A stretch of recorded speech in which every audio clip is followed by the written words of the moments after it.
자, 오늘부터 확률에 대해서 이야기를 할 거야. 자, 우리가 수학화에서는 경우의 수까지만 이야기를 하고 끝냈어요. 근데 사실 우리 중학교 2학년 때요, 경우의 수에 대해서만 이야기를 한 게 아니라 확률에 대해서도 이야기를 했었어. 맞아요? 그 확률이 무엇인지는 아마 다들 알고 계실 건데, 자, 이제 확률과 통계에서는 이 확률이라는 것도요, 조금 다른 관점에서 이야기를 할 겁니다. 사실 이게 수학화에서 경우의 수 이야기를 할 때에도 원래는 했었어야 되는 건데, 이게 애초에 집합이라는 개념을요, 본격적으로 집합기호를 써서 이야기를 시작하는 단원이 확률이다 보니까 이 집합하고 관련된 이야기를요, 확률 단원에서 제일 처음에 하기 시작을 해요. 근데 사실 시행과 사건이라는 건 확률뿐만 아니라 경우의 수부터 존재를 하는 거잖아. 맞아요? 그리고 결국 우리가 수학화에서 집합이라는 단원을 배우고 나면 수학화에 있는 모든 단원들이 어땠어요? 명제, 집합 가지고 이야기했었고요. 함수, 집합 가지고 이야기했었잖아. 그죠? 우리가 여태까지는 봤던 1차 함수, 2차 함수뿐만 아니라 이제 벤 다이어그램을 그려놓고 이 벤 다이어그램의 x랑 y를 화살표로 연결하는 식으로 결국 x의 집합, y의 집합, 정의역, 공역이라는 표현을 써가면서 전부 다 수학화에 있는 모든 내용들이 집합을 베이스로 이야기를 하고 있었어요. 그죠? 사실은 경우의 수도 마찬가지였다는 거예요. 이거를 수학화에서 경우의 수를 시행과 사건을 집합의 관점에서 정리를 해주고 나면은 사실 경우의 수 문제를요, 조금 어려운 문제가 등장을 하더라도 우리가 이야기하기가 수월한 문제들이 많아요. 근데 우리가 수학화에서는 경우의 수 이야기할 때에는 딱히 집합에 대한 이야기를 안 했었던 것 같은 느낌이 드는데, 자, 일단 우리가 이 확률 단원에서 모든 사건들을 집합이랑 매치를 시키고 나면 이 집합에 대한 개념은요, 확률 단원뿐만 아니라 앞에 있는 경우의 수 문제를 풀 때에도 똑같이 적용을 시켜주셔야 돼요. 그래서요, 이 집합의 관점에서 경우의 수를 바라볼 수 있느냐 없느냐에 따라서 이제 경우의 수가 어려워지느냐 아니면 좀 더 쉬워지느냐가 결정이 되다 보니까 이제는 모든 경우의 수 뿐만 아니라 우리가 앞으로 이야기하는 확률 문제들을 집합의 관점에서 모든 사건들을 정리를 할 거라는 거야. 그래서 우리가 확률에 대한 이야기를 하기 전에 지금 70페이지를 보면은 확률이 아니라 시행과 사건이라는 이야기를 해요. 자, 경우의 수 이야기를 하면 항상 이 시행과 사건에 대한 이야기를 하죠. 시행은 뭐야? 뭔가를 하는 거잖아요. 예를 들어서 내가 주사위를 던진다 라는 시행을 하게 되면 결국 일이 일어난단 말이에요. 그죠? 내가 원하는 경우의 수가 짝수가 나오는 경우의 수다 라고 하면 머릿속에 자연스럽게 2, 4, 6 하면서 세 가지 경우의 수가 떠오르는 것처럼, 맞아요? 내가 무슨 짓을 했을 때 일어나는 일을 바탕으로 일어날 수 있는 가지수, 경우의 수를 이야기를 했었다고요. 그죠? 근데 이 사건이라는 거를 다시 생각을 해보면 결국 주사위를 던져서 짝수의 눈이 나온다 라고 했을 때 우리가 세 가지 이전에 무엇을 떠올렸었어? 2, 4, 6이라는 숫자를 떠올렸단 말이에요. 그죠? 그럼 이 2, 4, 6이라는 숫자를 가지고 이제 무엇을 만들어 주실 거냐? 집합을 만들어 주실 거라는 거죠. 항상 내가 무슨 짓을 했을 때 일어나는 사건이라는 건요, 앞으로 어떤 원소를 포함하고 있는 집합의 개념으로 생각을 하실 거야. 내가 어떤 사건을 A라고 이야기를 하면 그 A라는 사건 안에는요, 그 사건, 내가 원하는 조건을 만족하는 원소들이 들어가 있는 이제 집합으로 생각을 해주실 수도 있어야 되겠다. 됐어요? 짝수 하는 순간 246이 떠오르면 이제 이 246이라는 거를 원소로 가지고 있는 집합을 같이 떠올려 주시면 될 거라는 거죠. 마치 우리가 명제 단원에서 어떤 조건이라는 걸 이야기하면 자연스럽게 뭘 떠올리는 것처럼, 야! 명제 단원에서 조건 하면은 항상 이 조건이랑 같이 따라다니는 게 뭐였어요? 초성문이 할까? 진리집합. 그치, 진리집합. 어떤 조건이 딱 있으면 그 조건을 참이되게끔 하는 진리집합이라는 게 항상 따라다녔던 것처럼 이제 우리가 경우의 수랑 확률 문제를 풀 때에도 사건 하면은 그 사건에 해당되는 원소를 가지고 있는 집합을 항상 생각을 해줬으면 좋겠다는 거야. 그냥 단순히 내가 주사위를 던지기만 해도요, 이 집합 안에는 얼마가 들어가셔? 1, 2, 3, 4, 5, 6 하는 원소가 들어가신단 말이야. 맞아요? 우리가 떠올릴 수 있는 그 값들을 가지고 이제 사건을 전부 다 집합으로 정리를 해주실 거다. 됐어요? 그럼 우리가 여태까지 이야기했던 모든 사건들을요, 이제 집합이랑 계속 매치를 시켜주실 거거든요. 70페이지를 보면은 시행과 사건이라는 게 있어요. 자, 괄호 3번의 사건에다가 뭐라고? 집합이라고, 여기 부분 집합이라는 표현을 써놨는데 그냥 집합하고 동그라미를 치시고 대문자 집합 기호 A를 적어주시면 이제 모든 사건은 집합이랑 매치를 시켜서 모든 개념들을 연결을 시켜주실 거라는 거야. 첫 번째, 괄호 2번에 나오는 표본 공간이라는 거는 어떤 시행에서 일어날 수 있는 모든 결과다. 무슨 말이야? 주사위를 던지면 일어날 수 있는 모든 일은 1, 2, 3, 4, 5, 6 6개의 원소를 가지는 이제 어떤 집합을 떠올리실 수가 있어야 된다는 거죠. 그래서요, 일어날 수 있는 모든 결과를 가지고 집합을 만든 걸 표본 공간이라고 하는데, 자, 이거는 정확히 누구랑 같은 개념이시냐? 저 밑에 괄호 5번의 전사건하고 정확히 같은 개념이시다 라고 연결을 지어주시면, 자, 결국 일어날 수 있는 모든 결과를 가지고 만든 집합이니까 이 문제 안에서는 결국 이 표본 공간 혹은 전사건이라는 건 무슨 집합을 나타내시겠다? 무슨 집합?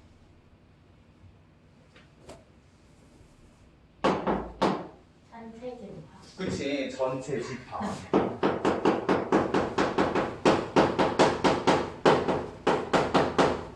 자, 우리가 집합 단원에서는 전체 집합을 나타내는 기호로 무엇을 쓰셨어요?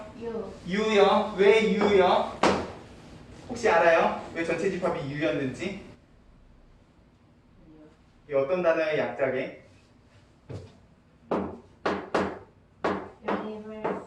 유니버스. 우주죠, 우주. 맞아요? 자, 집합 단원에서 우리가 전체 집합을 U라는 기호를 써서 나타냈었는데, 확률 단원에서는 이 전사건 전체 집합을 U 대신 S라는 기호를 써서 나타낼 겁니다. 근데 이것도 내나 비슷한 뜻을 가진 단어에서부터 왔다는 거죠. 사실 스페이스를 우리가 우주라는 느낌으로 전체 집합에 쓴다기보다는 이 표본 공간의 공간에서부터 온 첫 글자라고 생각을 해주시면 돼요. 내가 어떤 일을 했을 때 일어날 수 있는 모든 결과들을 포함하고 있는 집합. 전사건은 S라는 기호를 쓰실 거다라고 생각을 해주시면, 4번의 근원 사건이라는 거는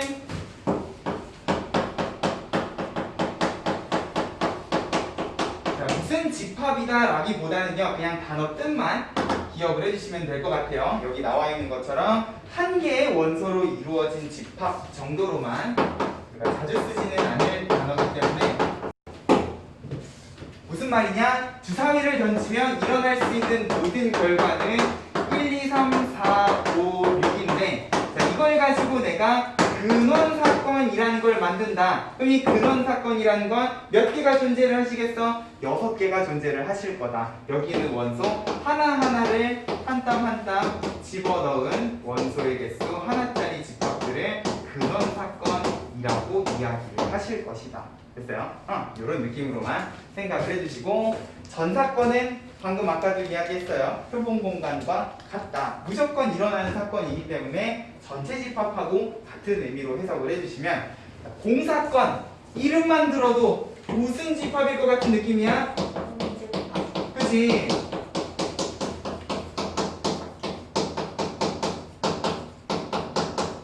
그러면 얘는 확률에서는 어떤 의미를 가지는가? 절대로 일어날 수 없는 상황을 생각을 해주시면 된다는 거예요. 주사위를 던졌는데 7 이상의 눈을 원해. 미친놈이지. 절대로 일어나실 수가 없기 때문에 집합도 텅텅 빈 공집합을 이야기를 해주시면 되겠다. 됐어요? 근데 이런 기본적인 개념들 말고도요, 우리가 집합에서는 무엇에 대해서도 이야기했었어? 이 집합들의 연산에 대해서도 이야기를 했었단 말이야. 맞아요? 그러면 내가 이 집합을 사건의 관점에서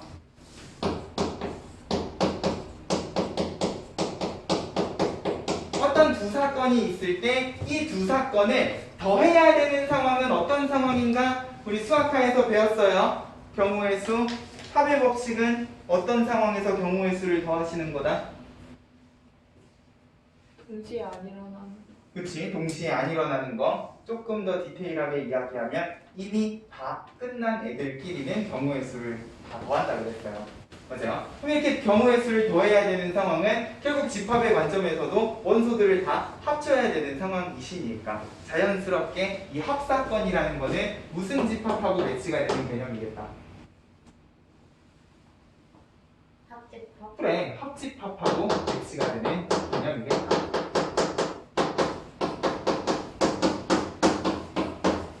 실제로 이제는 우리가 경우의 수랑 확률을 나타내는 기호를 쓸 때요, 여기 있는 것처럼 집합 기호를 써서 나타내실 거라는 거예요. 확률 단원에서는 합사건이라고 쓰고 기호는 무슨 기호를 쓰신다? 합집합 기호를 쓰실 거기 때문에. 됐어요? 얘네들이 매치가 되셔야 되고, 자, 경우의 수는 합의 법칙만 있는 게 아니었잖아요. 무엇도 있으셨어? 그치, 고의 법칙도 있었단 말이야. 그러면 자, 곱사건이라는 거는 경우의 수 확률 관점에서는 경우의 수를 곱하는 상황이실 건데, 그러면 이 곱사건은 집합의 관점에서는 어떤 상황이라고 생각을 하셔야 되냐? 자, 우리 경우의 수를 곱해야 되는 상황은 어떤 상황? 동시에. 동시에 일어나는 상황. 동시에 일어나기 때문에 집합의 관점에서는 그리고라고 생각을 해주셔도 되겠네. 그리고는 뭐니까? 교집합. 그치. 결국 곱사건은 교집합과 매치가 되는 개념이겠다.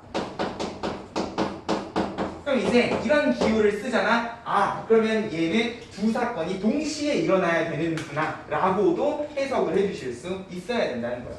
됐어요? 자, 근데 우리가 합집합, 교집합만 배운 게 아니에요. 집합의 연산은 여집합과 차집합도 있었잖아요. 차집합은 일단 제쳐두고 우리가 생각보다 옛날 예적부터 많이 썼던 이 여사건이라는 거, 여사건은 언제 썼던 거예요? 적어도. 그치, 중학교 때 적어도 한 개라는 표현이 있으면 아, 차라리 이렇게 풀기보다는 반대로 풀자 해가지고 반대 사건을 구했단 말이야. 말 그대로 반대 사건이고요, 이름도 여사건이니까 집합으로 치면 무슨 집합이시겠다? 이거? 그치, 여집합이시겠다. 그죠?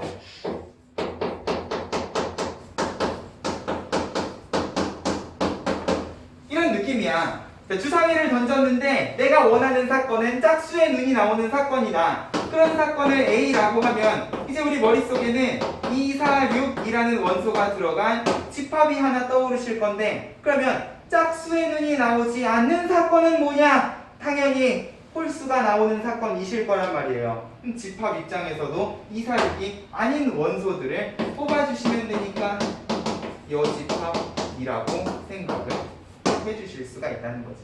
됐어요? 사실 우리가 집합이랑 계속 매치는 시키지만 이름들이요 상당히 직관적이에요. 이름만 봐도 얘네가 어떤 집합인지 연결시키는 게 그렇게 어렵지는 않기 때문에. 근데 이제는 이런 집합 기호들을 경우의 수와 확률의 관점에서 사건으로 읽어주실 줄도 알았으면 좋겠다는 거지. 합집합 기호를 써놨으면 아, A 또는 B가 일어나는 사건이구나, 교집합 기호를 썼으면 A와 B가 동시에 일어나는 사건이구나 라고 우리가 이 기호를 읽고 어떤 사건인지를 파악하는 연습만 해주시면 될 거라는 거야. 됐어요? 그러면 우리가 배운 집합의 연산까지 사건이랑 매치를 시켜주실 수가 있을 건데, 중간에 배반 사건이라는 게 있어요.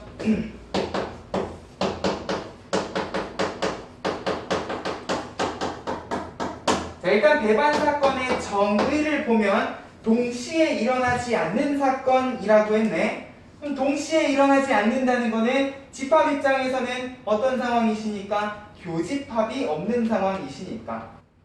맞아요? 우리 교집합이 없는 두 집합을요 뭐라고 이야기를 했었어? 서로. 그렇지, 서로소라고 이야기를 했었어요. 결국 배반 사건인 두 사건은 어떤 두 집합이라고 생각을 해주시면 되냐? 서로소인 두 집합이라고 생각을 해주시면 되겠다. 두 집합이 없어. 됐어요? 이런 느낌으로 이제 모든 사건들을 집합 기호로 계속 연결을 시켜서 생각하는 연습만 이 확률 단원에서 잘 해주시면 될 거다. 네? 저거. 중호. 어. 그치? 미쳤나봐. 그 집합이 없어야 되는 거죠. 됐어요?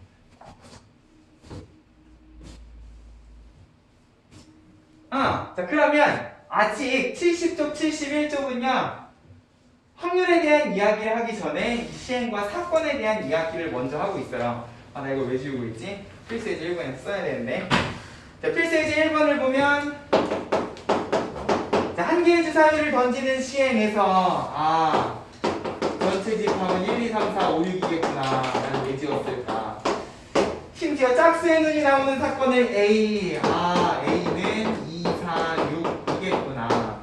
홀수는 B, 1, 3, 5라고 생각을 해주시면 4의 약수의 눈이 나오는 사건을 C라고 하면 이 C라는 집합 안에는 1, 2, 4가 들어가 계시겠다. 맞아요? 그럼 이 A, B, C 중에서 서로 배반인 두 사건을 찾아라. 배반 사건은 무슨 집합이시다? 서로소. 그럼 겹치는 원소가 없는 두 집합은 누구랑 누구? 그래, A랑 B 이실 거다. 됐어요? A랑 C 겹치는 원소 2랑 4 두 개, B랑 C 겹치는 원소 1 이시기 때문에 결국 배반인 두 사건은 짝수 홀수 눈이 나오는 집합 A, B겠다라는 느낌으로 아직까지는 우리가 경우의 수가 아닌 집합의 관점에서 이야기를 하고 있다. 됐어요? 심지어 필수예제 2번 별표 치시고요. 자, 1부터 8까지 자연수가 하나씩 적힌 8장의 카드 중에서 오키 전체 집합은 1, 2, 3, 4, 5, 6, 7, 8이구만. 자, 임의로 한 장의 카드를 뽑는데 6의 약수가 적힌 카드를 뽑는 사건을 A라 하자. 그럼 1, 2, 3, 6이시겠지. 자, 내가 원하는 건 A와 서로 배반인 사건의 개수를 구하라 그랬어요. 배반이기 때문에 얘랑 배반이 되려면 누가 없으셔야 돼? 1, 2, 3, 6. 그치, 당연히 1, 2, 3, 6이 없으셔야 돼. 여기에서 이 개념을요 제대로 공부하지 못한 학생들은요 답을 4개 하고 틀리신다고. 자, 문제에서 물어보는 게요 경우의 수입니까? 아니요. 아니죠. 원소를 물어보는 게 아니라 무엇을 물어보고 있어요? 사건의 개수를 물어보고 있어요. 근데 사건은 무엇이고? 집합이고, 결국 문제에서 물어보는 사건의 개수는 집합의 개수이기 때문에 우리 수학과에서요 집합의 개수 문제는 무엇의 개수라고 생각을 하시자? 무슨 집합? 부분 집합. 그래, 부분 집합의 개수로 생각을 하시자라고 이야기를 했었단 말이에요. 결국 1, 2, 3, 6하고 겹치는 원소가 아닌 애들은요 4, 5, 7, 8인데 중요한 건 얘랑 배반인 사건을요 꼭 4, 5, 7, 8을 다 넣어야 되냐? 그럴 필요가 있습니까? 그냥 4만 들어가도 A랑 배반이라는 사실은 변함이 없잖아요. 결국 나는 이 4, 5, 7, 8이라는 4개의 원소를 가지고 무엇을? 부분 집합을 만들어 주셔야 되겠구나. 그러면 4개가 아니라 몇 개? 2의 4제곱개가 되셔야 되겠다. 그죠? 부분 집합의 개수로 접근을 해주셔야 된다는 거죠. 됐어요? 사실 이 확률 단원에서 이렇게 사건의 개수를 물어보는 문제가 자주 나오지는 않아요. 근데 꼼꼼하게 읽으셔야 된다고. 문제에서 물어보는 게 경우의 수가 아니라 사건의 개수면 이것은 집합 이야기를 하고 싶은 거구나 라는 거를 생각을 꼭 좀 해주셨으면 좋겠다는 거죠. 됐어요? 결국 나는 아직 경우의 수가 아니라 누구에 대한 이야기를 하고 있다? 집합에 대한 이야기를 하고 있다. 사건에 대한 이야기만 하시고 있다는 거죠. 그러면 무엇을 구해야, 경우의 수를 구해야 확률도 구하실 거 아니에요. 맞아요? 확률은 결국 전체 경우의 수랑 내가 원하는 사건의 경우의 수를 가지고 분수를 만드는 건데, 그러면 자 이렇게 집합의 관점에서 결국 경우의 수라는 거는 뭐라고 생각을 해주셔야 되는가? 자, 집합이 있으면 자 짝수의 눈이 나오는 경우의 수 몇 가지였어요? 3가지. 그럼 이 3가지는요 집합의 관점에서는 정확히 이 집합 안에 들어가 있는 누구의 개수? 원소. 원소의 개수. 맞아요? 우리 집합의 원소의 개수는 어떤 기호를 이용해서 나타냅니까? 그래. 결국 우리가 구해야 되는 거는 경우의 수이시고요. 이 경우의 수라는 거는 집합의 원소의 개수를 세워주셔야 되기 때문에 어떤 기호를 써서 우리가 열심히 집합 기호로 A 합 집합 B를 쓰셨으면 거기에다가 n이라는 기호를 써주셔야지 결과적으로는 경우의 수를 의미하는구나 라는 거예요. 됐어요? 그럼 이제 이걸 바탕으로 우리는 무엇에 대한 이야기를 하실 거냐? 확률이라는 거에 대한 이야기를 할 거라는 거죠. 자, 결국 확률이라는 건 중학교 때 우리가 뭐라고 이야기를 했었냐? 전체 경우의 수 분의 사건의 경우의 수 라고 이야기를 했었는데 이제 이렇게 구질구질하게 우리말로 줄줄줄줄 적어가면서 확률을 이야기하실 필요가 없다는 거야. 왜? 사건은 뭐고? 집합. 집합이고 그런 사건의 경우의 수는 집합의 무엇이니까? 원수의 개수니까. 자, 어떤 사건을 A라고 하면 결국 A라는 사건이 일어날 경우의 수는요 이제 NA라고 해주실 수가 있다는 거예요.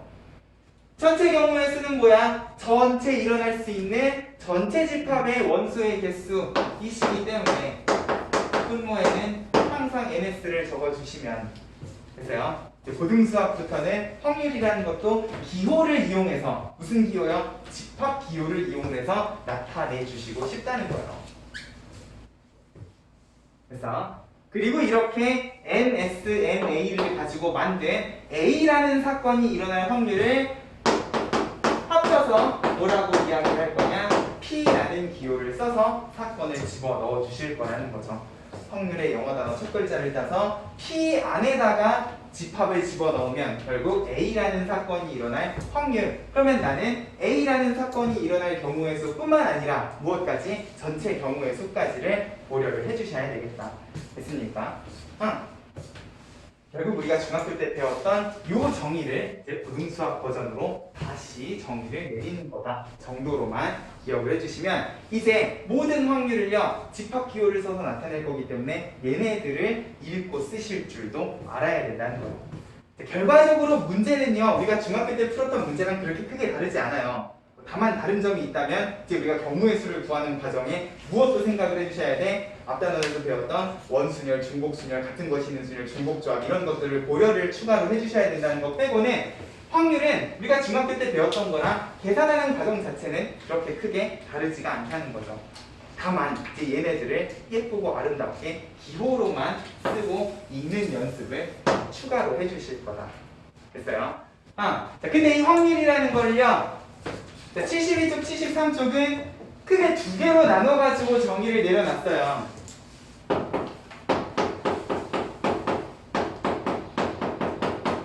수학적 확률과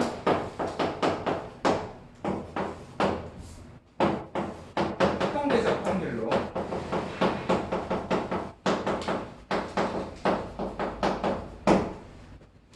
그럼 수학적 확률이라는 건 뭐냐? 그냥 우리가 여태까지 구했던 확률들이 전부 다 수학적 확률이다.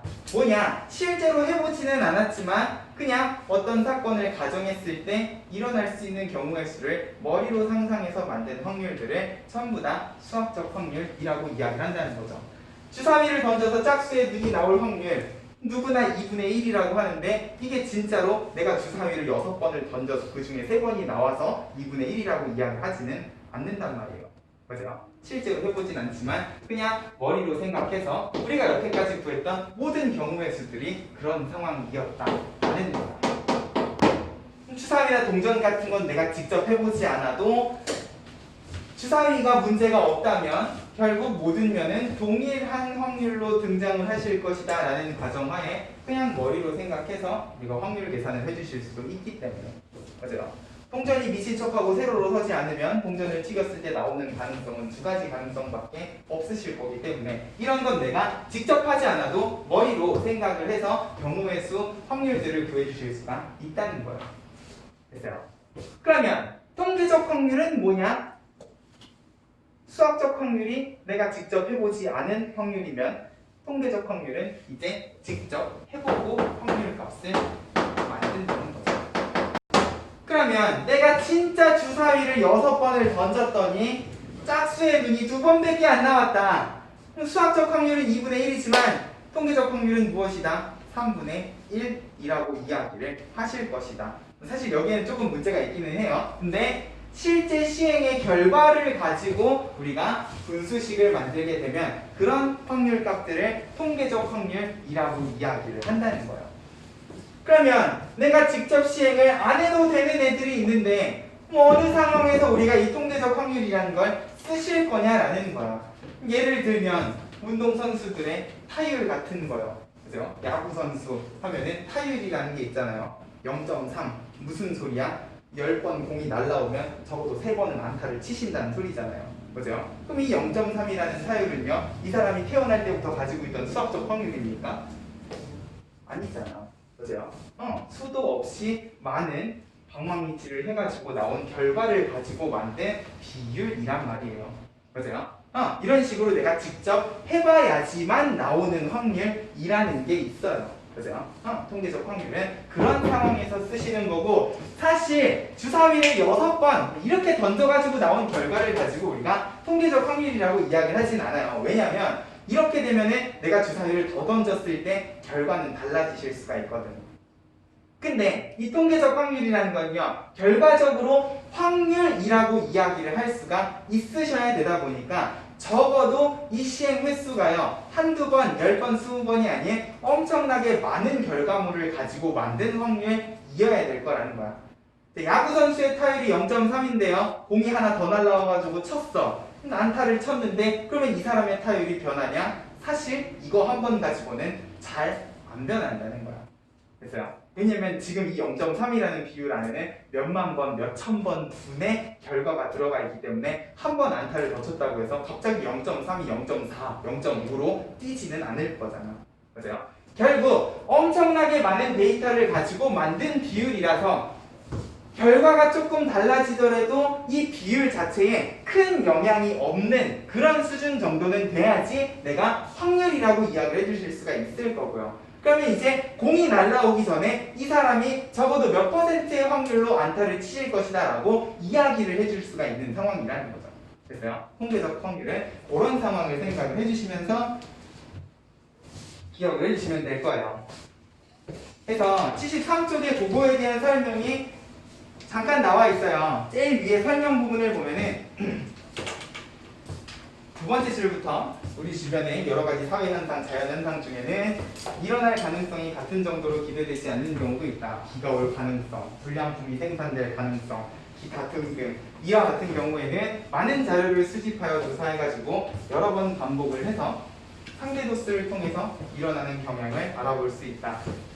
자, 최대한 많은 시행을 해서 비율을 만들고 나면 거기에서 새로 추가로 결과가 나오더라도 전체 비율에 큰 영향이 없게끔 만들어 주시면 내가 이 비율을요, 확률 대신 쓰실 수도 있겠다라는 느낌으로 이 통계적 확률을 받아들여 주시면 될 거예요. 자, 근데 이거를요, 자, 두 가지로 나눠서 생각을 할게요. 자, 이 통계적 확률이라는 건 아까 전에 야구선수 타율이라던가 비가 올 확률처럼요, 처음부터 수학적 확률이 존재하지 않는 경우도 있어요. 맞아요? 자, 이런 경우에는 시행 횟수가 충분히 커야 나중에 안타를 몇 번 더 치고 못 치더라도 이 전체 대세에 큰 영향을 끼치지 않는 확률로서 의미가 있는 값이 될 거다.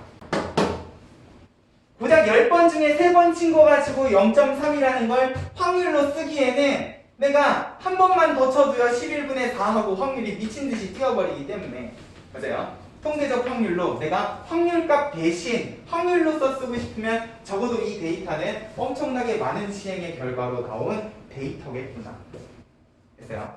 예를 들어 매년 9월 5일마다요 비가 올 확률을 여태까지 수없이 많은 데이터를 통해서 만들었으면 그럼 적어도 몇십 년, 몇백 년이실 거 아니에요. 그럼 그 데이터를 통해서 내년 9월 5일에는 몇 퍼센트의 확률로 비가 오겠구나. 이거는 오늘 9월 5일 날 비가 왔잖아요.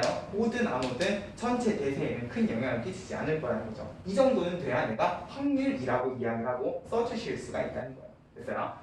근데 수학적 확률이 있는데 내가 직접 해보는 경우도 있을 거예요. 주사위 맞아요? 던져서 짝수의 눈이 나올 확률 2분의 1이라고 이미 알고 있지만 뭐 실상은 그렇지가 않잖아요. 내가 6번 던진다고 진짜 3번 나오시는 건 아닐 거기 때문에 나오면 운이 진짜 좋은 거고요.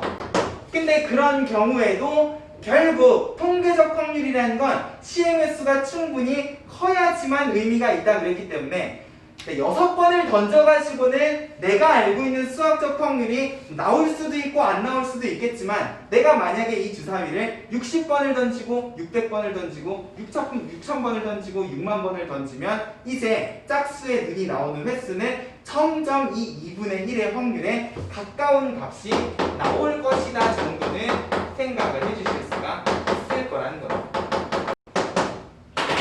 됐어요? 결국 어느 상황이나 통계적 확률은 시행 횟수가 클 때에만 의미가 있다라는 점을 기억을 해주시면 좋을 것 같아요.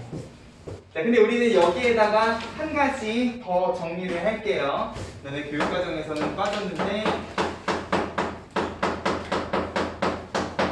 이게 모의고사나 수능에는 안 나오지만 너네 내신 시험에는 나올 확률이 높기 때문에 이 기하적 확률에 대한 내용이 어디에 있느냐? 저기 82쪽에 특강으로 따로 나와 있어요.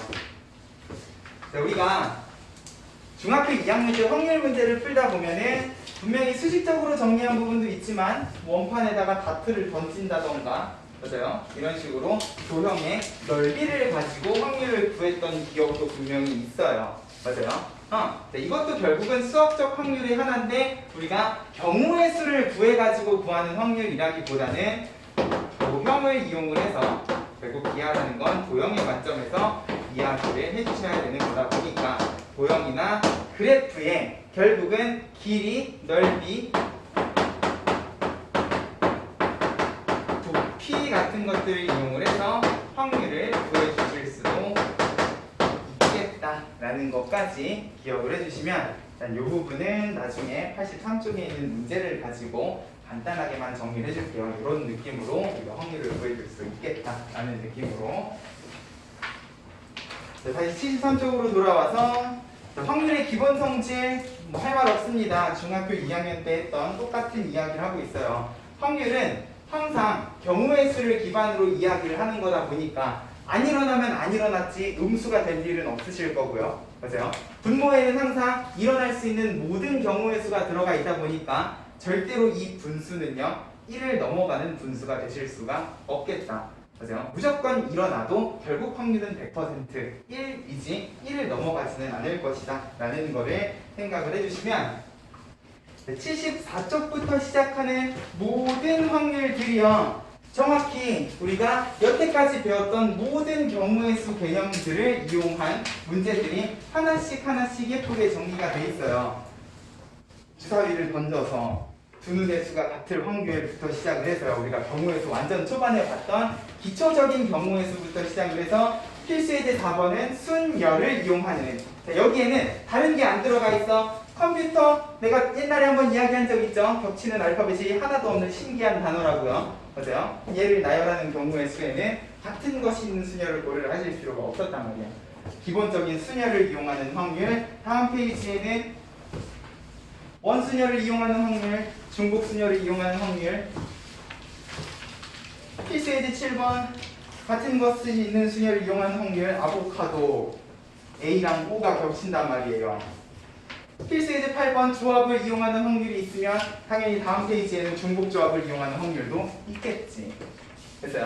정확히 우리가 경우의 수 단원에서 배웠던 모든 개념들을 이용을 해서 이제 확률을 구할 건데 여기에 무엇까지 고려를 해주셔야 일어날 수 있는 모든 경우의 수까지 2번을 고려를 해주셔야 됐어요? 그 부분만 꼼꼼하게 연습을 해주시면 될 거고 이 부분은 내가 따로 문제를 풀어주지는 않을 거예요. 자, 필수예제 10번을 볼게요. 통계적 확률은 한번 이야기를 해주셔야 돼. 주머니 속에 흰 공, 검은 공을 합해서 10개의 공이 들어있는데 중요한 건 흰 공, 검은 공이 각각 몇 개씩 들어있다 라는 이야기는 안 해놨네. 자, 이 주머니에서 임의로 두 개의 공을 동시에 꺼내서 색을 확인하고 다시 넣는 시행을 여러 번 반복하였더니 여러 번에다가 동그라미 치시고요. 세 번에 한 번꼴로 두 개가 모두 흰 공이었다. 이게 무슨 소리야? 이 주머니에서 내가 공을 두 개를 꺼내면은요, 결국 얼마의 확률로? 3분의 1의 확률로 두 개가 모두 흰 공인 상황이 발생을 하셨다라는 소리인 거란 말이에요. 이건 뭐야? 내가 직접 꺼내서 확인한 결과를 가지고 만든 통계적 확률이라는 거죠. 맞아요? 내가 왜 여러 번에다가 동그라미 치라 그랬겠어요? 결국 이 여러 번 안에는 이런 의미를 포함을 하고 있을 거기 때문에. 자, 만약에 내가 저 10개의 공 중에서 흰 공이 몇 개고 검은 공이 몇 개인지를 알면 당연히 저기에서 두 개의 공을 꺼냈을 때 흰 공이 두 개 다 나올 확률 구할 수 있어 없어? 있잖아. 맞아요? 그러면 얘는 이런 상황이실 건데, 자, 여러 번 반복했다니까 우리는 믿어야 돼요. 결국 이 3분의 1이라는 거는 충분히 많이 해서 그 결과가 수학적 확률과 아마 유사한 상황이실 거다. 됐어요? 자, 문제에서 원하는 거는 몇 개의 공이, 흰 공이 들어있다고 볼 수 있느냐 그랬으니까 흰 공을 x개라고 하면 검은 공은 10-x개. 결국 둘 다 흰 공이 나오려면 우리는 뽑기를 하셔야 되잖아요. 전체 경우의 수는 전체 10개 중에서 2개를 뽑는 조합으로 계산을 해주시면 흰 공이 둘 다 나와야 되니까 결국 x개의 흰 공 중에서 2개를 다 꺼내시는 사건을 생각을 하면 저 수학적 확률과 왼쪽에 있는 통계적 확률은 여러 번 반복했다니까 아마 같은 값일 거다라는 가정하에 이 주머니에 흰 공이 몇 개가 들어있을까도 생각을 해주실 수가 있다는 거예요. 됐어요? 이런 느낌으로 통계적 확률을 받아들여 주시면 될 거다. 그럼 넘어가서 83쪽에 특강 1번. 그럼 기하학적 확률은 자, 어떤 느낌의 문제가 등장을 하시는가? 한 면의 길이가 2인 정사각형 내부에다가 점 P를 잡을 때 삼각형 PAB가 둔각 삼각형이 됐으면 좋겠다 그랬어요. 그러면 일단 P를 어떻게 잡아야지 둔각 삼각형이 될 것인가? AB는 밑변에 있는 요 두 점인 것 같은데 얘가 둔각 삼각형이 되려면 어떤 상황인가를 생각을 해주셔야지. 자, 일단 내가 점을 찍을 때 어디에다가 점을 찍어요? 정사각형 안에다가 점을 찍어요. 그러면 점이 들어갈 수 있는 영역이라는 거는요, 결국 길이가 아니라 넓이의 형태로 존재를 하실 거야. 그죠? 정사각형 안에다가 전부 다 점을 찍을 수 있다고 가정을 하면 결국 여기에서 전체 경우의 수는 이 한 면의 길이가 2인 정사각형의 넓이가 되실 거라는 거지. 맞아요? 그러면 이 전체 넓이 중에서 결국 T라는 점이 어디에 찍어야지 둔각삼각형이 될 것인가? 둔각삼각형이 되려면 P를 어떻게 찍어야 돼요? 이렇게 찍으면 되게 둔각까지 생겼는데 얘는 어디까지 가야지 계속 둔각을 유지할 것인가? 이쯤 올라가면은 되게 예각삼각형이 되는 것 같은 느낌이 든단 말이에요. 맞아요? 그러려면 일단 둔각과 예각의 경계에 있는 무엇을 찾아주셔야? 그치, 직각인 점을 찾아주셔야. 그러면 두 점이 있을 때 PAB가 직각이 되려면 결국 이 P는요 무엇을 그리면서 움직이셔야 돼? 그치, 원을 그리면서 움직이셔야 돼요. 왜? 지름의 원주각이 항상 90도다 라는 성질을 이용을 해주셔야 된다는 거예요. 그래서요, 결국 요 반원, 요 영역을 기점으로 이거 안쪽으로 들어오셔야지 여기에 있는 모든 영역의 점은요 삼각형 PAB를 둔각삼각형으로 만들 것이고, 경계선에서는 직각이니까 요 경계선을 벗어나는 순간 항상 무슨 삼각형이 되시겠다? 예각삼각형이 되시겠다. 그래서요, 내가 원하는 사건의 경우의 수는 결국 요 반원의 넓이라고 생각을 해주시면 되니까 반지름 1인 반원이시니까 2분의 파이라고 생각을 해주시면 되겠네요. 그래서 결국 확률은 얼마가 된다? 8분의 파이가 되실 거야 라는 느낌으로 생각을 해주시면 될 거예요. 됐어요? 그러면 둔각삼각형이 될 확률이 8분의 파이다. 예각삼각형이 될 확률은 얼마인가?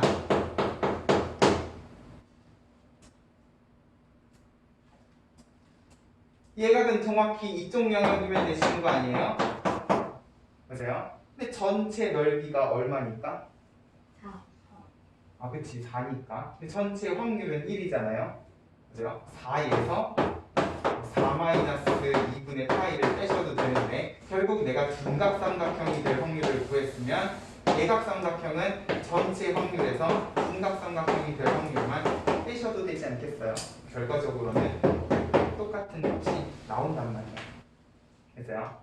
이런 느낌으로 둔각삼각형, 예각삼각형이 될 확률은 이제 경우의 수가 아니라 보다 넓이의 관점에서 생각을 해주셔야 된다. 그럼 이쯤 되면은 의문점이 하나 생기지 않아요? 그렇다면 직각삼각형이 될 확률은 어디 갔느냐는 거지. 야, 둔각이 8분의 파이고 예각이 1-8분의 파이면 이미 얘네 둘 가지고 전체 확률 1이 나오시는 거 아니에요? 맞아요? 그럼 결국 이걸 바탕으로 직각삼각형이 될 확률은 일단 얼마라는 걸 알 수가 있겠어요? 0이라는 사실을 알 수가 있을 거예요. 근데 뭔가 이상해요. 분명히 직각삼각형이 되는 점이 존재를 하는데 뭔가 확률은 둔각이랑 예각이 지들끼리 나눠 먹은 것 같은 느낌이란 말이야. 맞아요? 이런 상황이 왜 발생을 하는가? 자, 여기에서 우리가 기하학적 확률을 받아들이는 되게 중요한 조건을 이야기를 해주셔야 돼요.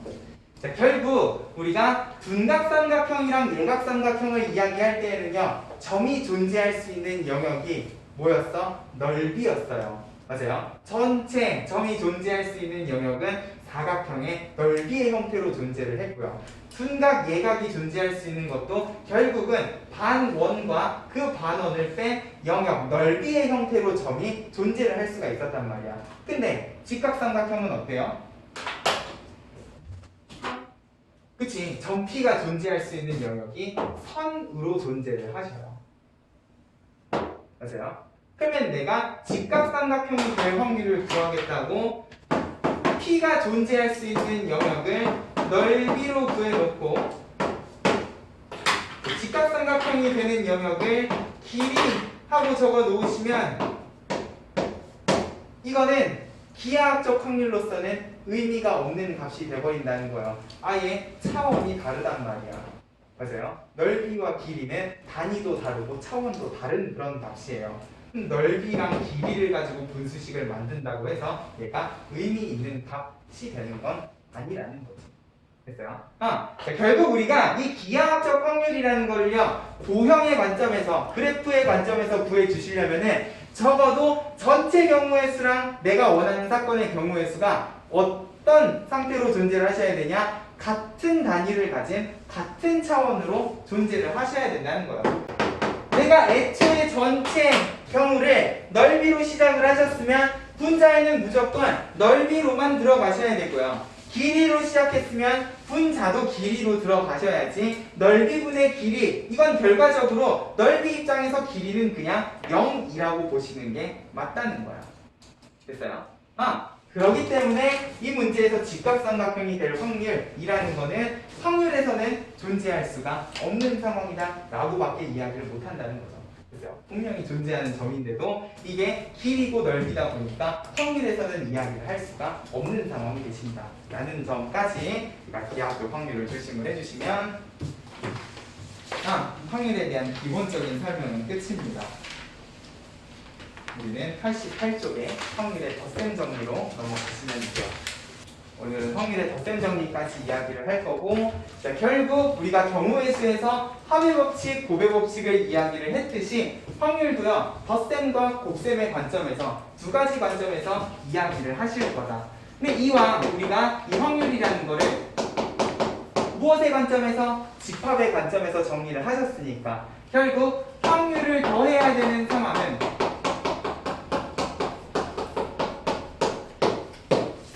관점에서는 어떤 사건의 합사건의 확률이라고 생각을 해주시면 될 거고요.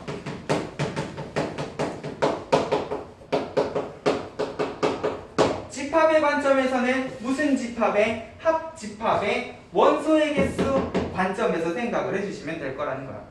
결국 확률에는 경우의 수가 들어가 있고 경우의 수는 집합의 관점에서는 원소의 개수라는 점을 생각을 하면 자, 결국 이제 이 합사건이라는 거를요 확률을 더해야 되는 상황을 집합 기호로 나타내면 어떤 느낌일 것인가 냐는 거죠. 합사건이라는 건 집합으로 나타내면 합집합이고 이 합집합을 내가 확률 기호 P에다가 집어넣으시면 A 합집합 B, A 또는 B라는 사건이 일어나는 확률이 어떻게 되느냐 인 거잖아. 근데 확률은 뭐였으니까 전체 경우의 수 분의 내가 원하는 사건의 경우의 수를 가지고 집합 기호로 나타내 주실 수가 있으니까. 그러면 결국 합집합의 원소의 개수는요 우리가 수학화에서 배웠던 정확히 그 공식을 생각을 해주시면 될 거다라는 거예요. 합집합의 원소의 개수는요 그냥 A의 원소의 개수, B의 원소의 개수로만 결정이 되는 게 아니셨잖아. 무엇을 고려하셔야 돼? 교집합. 그치. 동시에 일어나는 경우를 두 번 세시면 안 돼요. 경우의 수 때도 두 번 세지 않았고 집합에서도 두 번 세지 않았었단 말이야. 정확히 이 집합 기호를 이용하면 경우에서도 똑같은 상황이겠구나 라는 점을 생각을 하면서 이제 여기 있는 합집합의 원소의 개수를 다시 전체 경우의 수 분의 뿅뿅으로 정의를 하시면 NS분의 NA는 뭐가 되시고 A가 일어날 확률이 되시고 NS분의 NB는 B가 일어날 확률 그리고 NS분의 NA 교집합 B는 A, B가 동시에 일어날 확률이라고 생각을 해주실 수도 있겠다. 경우의 수 때도 그랬고요. 확률 때도 마찬가지라는 거야. 그냥 A가 일어날 사건, B가 일어나는 경우의 수를 더해주셔도 되지만 얘네 둘이 만약에 동시에 일어나는 경우가 있으면 당연히 겹치는 두 번 센 경우의 수는 빼주셔야 된단 말이에요. 됐어요? 여기까지는 그렇게 우리가 받아들이는데 어렵지 않은 개념이라는 거죠. 됐어요? 결국 합사건의 확률이라는 건 합집합의 원소의 개수에서부터 온 거다. 만약에 동시에 일어나는 경우가 있으면 걔는 확률에서도 빼주셔야 되는 상황이겠구나만 조심을 해주시면 자, 그렇다고 항상 교집합을 고려해야만 하는 건 아니었어요. 그냥 A가 일어날 확률, B가 일어날 확률을 더하기만 해도 A 또는 B가 일어나는 경우의 수가 되는 상황들도 있었단 말이야. 그러면 내가 이렇게 적어주실 수 있으려면은 적어도 뭐가 없어야 돼? 교집합이 없어야 돼. 맞아요? 교집합이 없는 두 집합을 집합에서는 서로서라고 했는데 이제 확률에서는 무엇이라고 이야기할 거다? 대반사건. 그치, 대반사건이라고 이야기를 해줄 거다. 됐어요? 집합으로 정리하던 걸 이제 확률에서 쓰는 단어로만 고쳐서 다시 정리만 해주시면 사실 내용 자체는 그렇게 어려운 내용이 아니시다.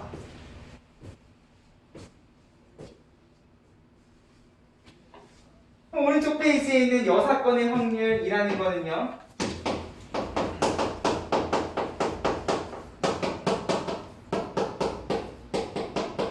이름 그대로 여집합을 어디에? 확률 기호에다가 집어넣어 주시면 되는 거고요. 맞아요? 그러면 얘는 전체 경우의 수에서 A 여집합의 원소의 개수를 세주시면 되는데 A 여집합의 원소의 개수는요 뭐야? 정확히 전체 경우의 수에서 A의 원소의 개수를 빼주시기만 해도 되잖아요. 보세요. 여기에는 딱히 차집합의 개념을 생각을 하실 필요도 없으니까 그러고 나니까 결국 확률의 관점에서는 1 마이너스 뭐가 되시겠다? PA. 우리 아까 예각삼각형 이야기했듯이 내가 어떤 사건의 확률을 알고 있으면 정확히 반대 사건은 전체 확률 1에서 그 확률, 사건의 확률만 빼주셔도 여사건의 확률을 찾아주실 수가 있겠다. 맞아요? 그리고 우리는 이 여사건이라는 것을 언제 고려를 하셨었냐? 적어도 하나라는 표현이 있을 때 주로 고려를 하셨었다.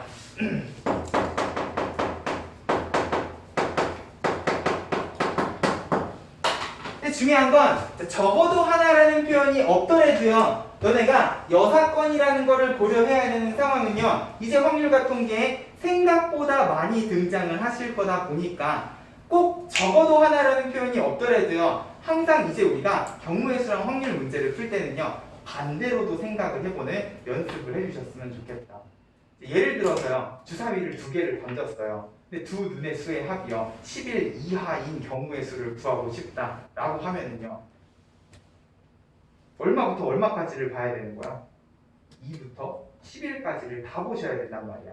맞아요. 분명히 이 문제는 적어도라는 말이 없지만 주사위 두 눈의 수의 합은 킥해봐야 12가 최대인데 10일 이하다 하면은 2부터 11까지를 구하는 것보다 뭘 구하는 게 12 하나 구하는 게 훨씬 더 빠를 상황이 있다는 거죠. 그죠? 적어도 하나라는 말이 없어도 이제 우리는 항상 반대 사건을 고민을 해보는 연습을 해주시면 참 좋겠다. 됐어요? 그리고 이 반대 사건은요, 이제 집합의 관점에서 이런 상황에도 유용하게 쓰이신다는 거예요. 이따가 뒤에도 나오겠지만, 뭐뭐가 아니고, 뭐뭐가 아닌, 이런 상황에 대한 경우의 수나 확률을 구하고 싶다. 뭐뭐가 아니고, 뭐뭐가 아니고, 동시에 일어나야 된다 하고 적어놓고 나니까 되게 사람 이름 하나 떠오르지 않아요? 그래. 그 모르간의 법칙을 이용하면 결국 나는 A가 안 일어나고 B가 안 일어나는 거 말고요. 그냥 A 또는 B가 일어나는 합집합의 경우의 수를 구한 다음에 전체 경우에서 빼주시는 느낌으로 구해주실 수 있겠다. 우리가 여태까지는 이런 문장 하나하나를 집합기호로 나타내 본 적이 없었어. 명제에서는 해봤지만 경우의 수에서는 한 번도 해본 적이 없었다고요. 근데 이제는 하셔야 된다는 거지. 왜? 이런 상황을 만나게 되면 내가 이걸 직접 구하는 것보다 이렇게 구하는 게 훨씬 편한 상황들이 있을 거니까. 됐어요? 이래서 우리가 경우의 수랑 확률을 집합의 관점에서 이야기를 하는 거다라는 거야.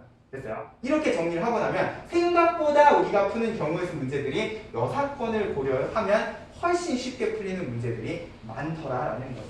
됐어요? 이런 느낌으로 이제는 여사건이라는 거를 조금만 더 신경을 쓰면서 눈여겨보면서 문제들을 풀어주시면 좋을 거라. 됐어요?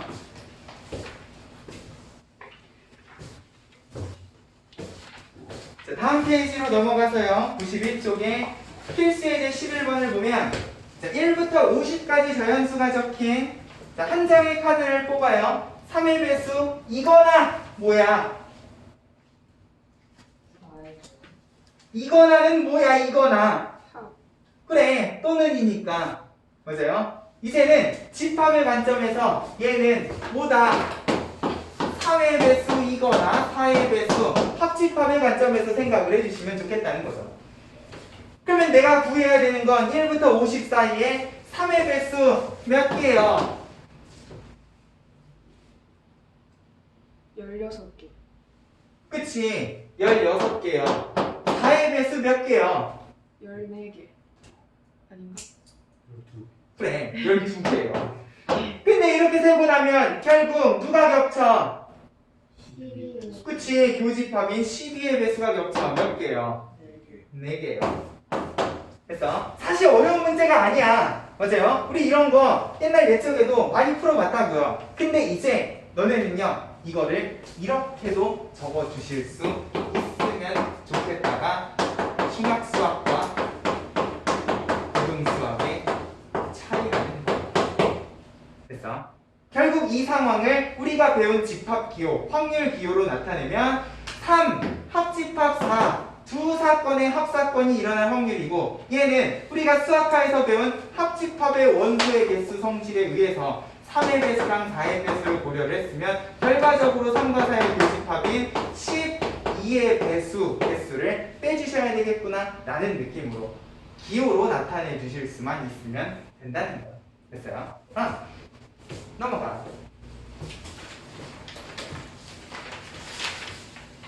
네, 흰 공 4개, 빨간 공 3개가 들어있는 주머니에서 임의로 2개의 공을 동시에 꺼내는데 2개 모두 같은 색의 공일 확률을 구하시오 그랬어요. 무슨 색이라는 말은 안 했어요. 그냥 2개가 같은 색이었으면 좋겠대. 그럼 당연히 너네는 어떤 상황을 생각을 하셔야 돼?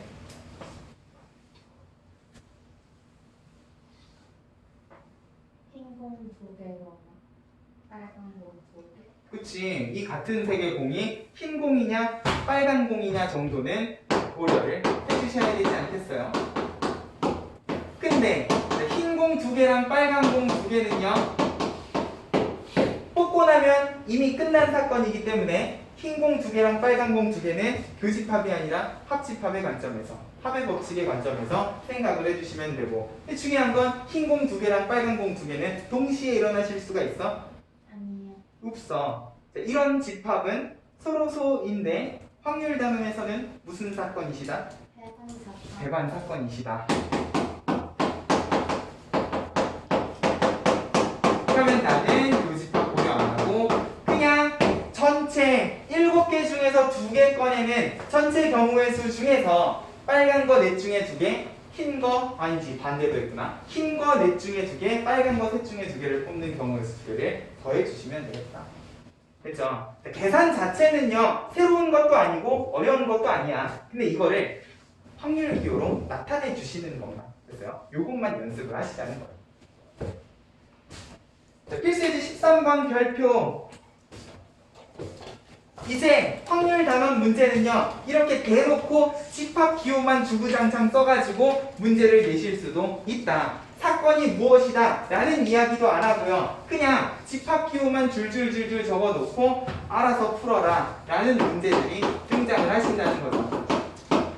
근데 중요한 건 확률이라는 거는 경우의 수를 기반으로 하고 있고요 경우의 수는 무엇을 기반으로 하고 있기 때문에 원소의 개수를 기반으로 이야기를 하고 있기 때문에 자, 여기 있는 모든 값은 이제 그냥 집합이 아니라 집합의 원소의 개수 관점에서 생각만 해주실 수 있으면 좋겠다.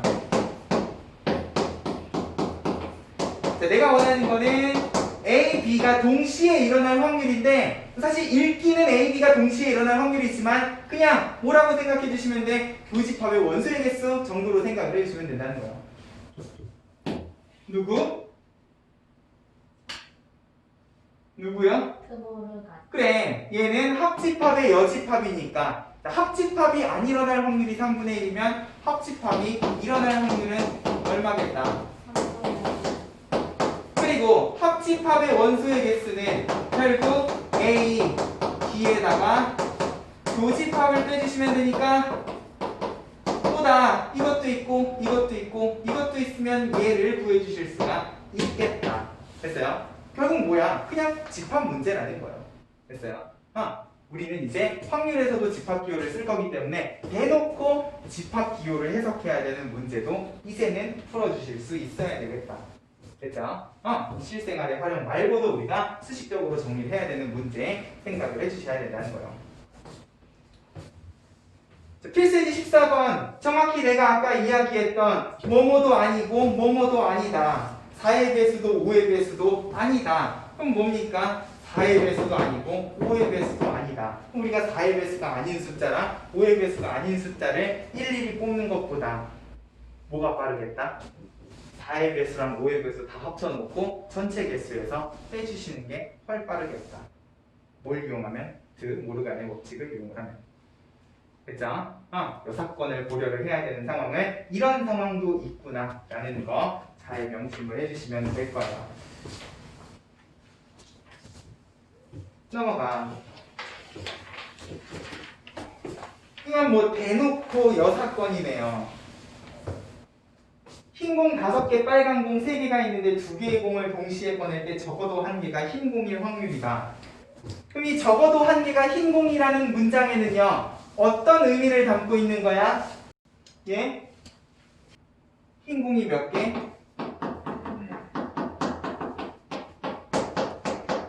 또는 그치, 공을 2개를 꺼낸다 그랬으니까 최대 2개. 결국 2가지 경우의 수를 구해주셔야 되는데 이거를 반대로 뒤집으면 결국 적어도 하나의 반대는 뭐니까?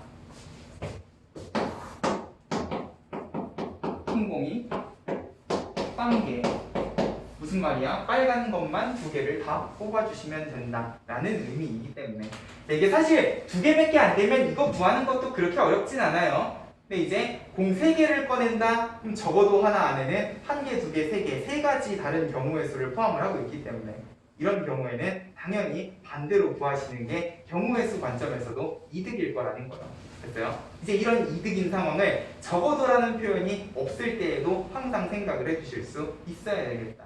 그게 뭐다? 오른쪽에 있는 필수예제 16번이다. 아까 얘기했죠. 주사위를 2개 던지는데 두 눈의 수의 합이 5 이상이다. 미쳤다고요. 5 이상이면 5, 6, 7, 8, 9, 10, 11, 12 졸라 많이 구해야 되잖아. 근데 반대로 생각하면 뭐만 생각을 해주시면 돼? 2, 3, 4 3개만 생각을 해주시면 돼요. 됐어요? 이제 이런 것들을 따져가면서 누가 이득인가를 고민하는 연습을 해주셔야 된다는 거예요. 됐어요? 생각보다 우리가 6번을 고민해야 되는 상황이 많이 등장을 한다라는 거 잘 기억을 해주시면 일단 여기까지는 그렇게 어렵지 않은 문제 드릴 거니까 자, 확률의 기본 개념 그리고 수학적, 통계적, 기하적 확률 그리고 확률의 덧셈 정리 6번의 확률 이 부분만 잘 좀 이번 주는 정리를 합시다. 됐어요? 여기까지 기본 개념들 정리하고 결국 앞에서 내가 이야기했던 확률 문제들 필수예제 넘어갔던 것들은 경우의 수 단원에서 했던 거 다시 복습한다는 느낌으로 풀어주시면 되니까 됐어요? 여기까지는 그냥 경우의 수 단원의 연장선상이다 정도로 생각을 하시면서 이 집합기호에 최대한 익숙해져 가지고 오셔야 돼요. 됐어요? 다음 주부터는 이제 본격적으로 어려운 확률 문제들을 이야기를 할 거기 때문에 자, 덧셈 정리는 쉽지만 곱셈 정리부터는 쉽지가 않아요. 여기에는 우리가 고려해야 되는 개념들이 조금 더 있다 보니까 일단 여기까지 어렵지 않은 우리가 받아들이기 쉬운 내용들을 잘 정리를 해가지고 오셨으면 좋겠어.